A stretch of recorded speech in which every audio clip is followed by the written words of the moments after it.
இன்னைக்கு ஐயப்ப சாமி விரதத்துக்கு நம்ம வீட்டில் என்னெல்லாம் சமைச்சிருக்குன்னு பார்த்துருவோமா? நிறைய பேர் ரெக்வஸ்ட் பண்ணி கேட்டிருந்தீங்க. எங்கள் வீட்லேயுமே மாலை போட்டிருக்காங்க, நீங்கள் என்னெல்லாம் வெஜ் ரெசிபி சமைக்கிறீங்க அப்படின்னு ஒரு வீடியோவாக போடுங்க, எங்களுக்கும் யூஸ்ஃபுல்லாக இருக்கும் அப்படின்னு கேட்டிருந்தீங்க. அவங்களுக்காக தான் இந்த வீடியோ. இன்னைக்கு நம்ம வீட்டில் என்னெல்லாம் குக் பண்ணியிருக்கோன்னு பார்த்துருவோமா? சுட சுட சோறு, இங்கே வந்து எல்லா காய்கறியும் போட்டு ஒரு கதம்ப சாம்பார் பண்ணியிருக்கேன். சூப்பராக இருக்கும். இதில் நெய் மட்டும் ஊற்றி சாப்பிட்டீங்கன்னு வச்சுக்கோங்களேன், வேற லெவலாக இருக்கும். பருப்பு தண்ணி எடுத்து அதில் தக்காளி ரசம் பண்ணியிருக்கேன்.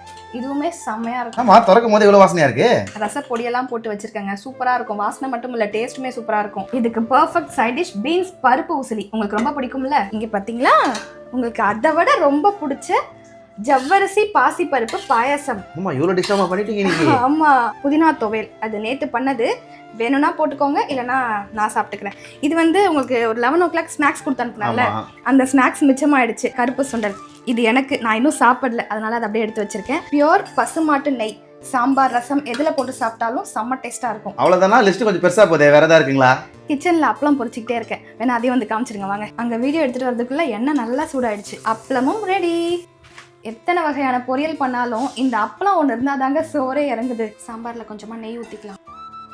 இன்னைக்கு இதுதான் எங்கள் வீட்டு லஞ்ச் மெனு. உங்கள் வீட்டிலலாம் இன்னைக்கு என்ன லஞ்ச் அப்படின்னு கமெண்ட்ல சொல்லுங்கள். நெக்ஸ்ட் வீடியோவில் பார்க்கலாமா? நீங்களும் வாங்க சாப்பிடலாம். பாய்.